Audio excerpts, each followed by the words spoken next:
From our studios in Scottsdale, Arizona, welcome to Retirement News Online.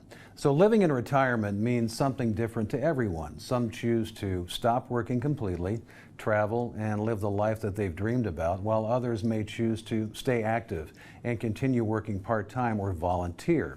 The important question is, what does it mean to you? Now, joining me is Sheridan Murphy with Modern Wealth Methods in Tampa, Florida. Sheridan, welcome back. I mean, the first thing is someone sets a goal in retirement. Sometimes retirement is this idea that they have, right? And when they start, not receiving a paycheck, having to live off their investments, it can be a shock, right? Talk about how you manage that and help them through that phase. Absolutely. Well, thank you for the introduction, Scott. And I tend to think that having personalized, in-depth relationships makes all of this a much easier process because, as you said, these things tend to change. I commonly term this as a moving target with retirees because even if we put a comprehensive plan in place, things will undoubtedly change over the course of ideally several decades, right? So I think building that foundation is absolutely critical, and coaching people to understand, we put this comprehensive plan in place, we're going to plan to draw X amount, X percent even per year, per month, etc. But that's bound to change. And don't worry when it changes. In fact, we should be dynamic in that plan year over year, quarter over quarter, etc. So again, hearkening back to having very intimate relationships, having them understand this is almost a live organism. It's going to change over time, and embrace that change. And that's how we're going to get from point A to point B, which is a happy retirement. And so at the time of this broadcast here in June, we've just come about the 3 or 4 months where there's been total chaos in the markets. We've kind of recovered some, but it's coming at us on all levels, with policy risk and all kinds of things. What we've seen, inflation is really kind of okay right now. It doesn't look like interest rates are going anywhere, but we've seen a lot of upheaval in the market.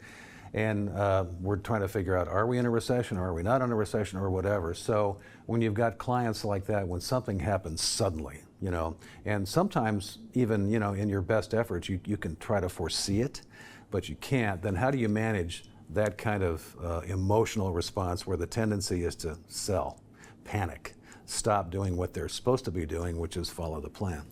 Sure. As you said, we have a very recent example of that, right? And goes back to my previous response in part, where it's understand the plan and communicate to these retirees, to any client in general. There will be blips on the radar. There will be times where your mind is telling you, sell, sell, sell, get the heck out of this thing. Let's analyze, let's look at historical data. There's always going to be a rebound. Keep your head and trust us. That we're in this field, we're professionals in this field for a reason. We're here to guide you, so please let us do that.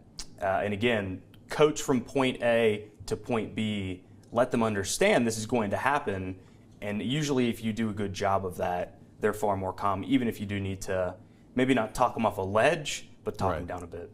And so I want to talk about something called sequence of returns risk, which is really a timing issue, right? You can have two people with the same investments, the same amount, the same assets, basically taking income at different times. For example, somebody taking income in 2001 when the market was essentially flat for almost a decade. Same person essentially with the same investments starting to take income in 2010, a completely different outcome. So, you talk about buckets all the time.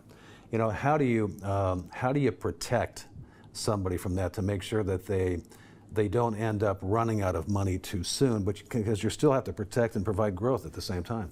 Absolutely, and it would come with strategy. So a couple examples here, as you just alluded to, something like a couple of months ago, where we start to see major indices respond to tariffs and they go dramatically down, even though they have rebounded in that 4 to 6 week period where they're still down or recovering. Trying to pull money out of any investment that is tied to capital markets, especially high beta positions, would be a fool's errand. So having a bucket that's far more secure, something like insurance itself that you can draw on that has no correlation to markets, is critical in a time like that, because some people don't have that luxury. If you have to sell something that's at a relative low point, you're breaking one of the golden rules. Sell high, buy low. You're flip-flopping that. So having those buckets, I think, is of tremendous importance. And we're in an area now where interest rates are still high, where commonly most people would assume that's all bad.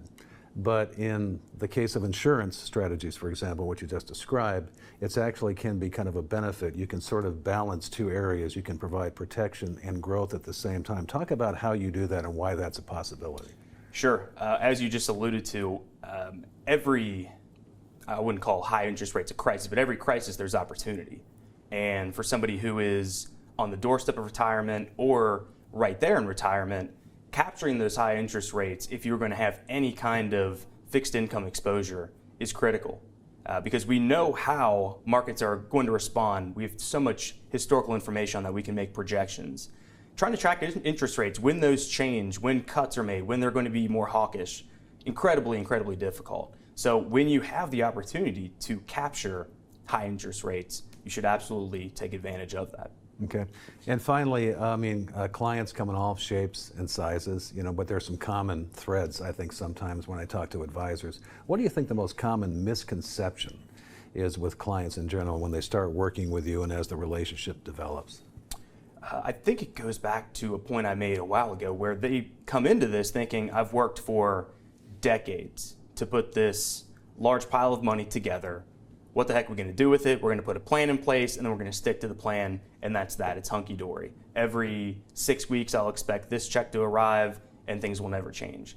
That is absolutely not true. As I mentioned, this is going to be a dynamic plan. That's why we have these close-knit relationships where we're talking maybe monthly, quarterly, etc., and we change in real time as changes need to happen. And not only that, but as we've talked about in other parts of this conversation, if there's an opportunity that arises that is not necessarily part of the plan, it would be foolish not to make changes if it's going to be beneficial to the customer, especially given the fact that they're in retirement. The faucet's off.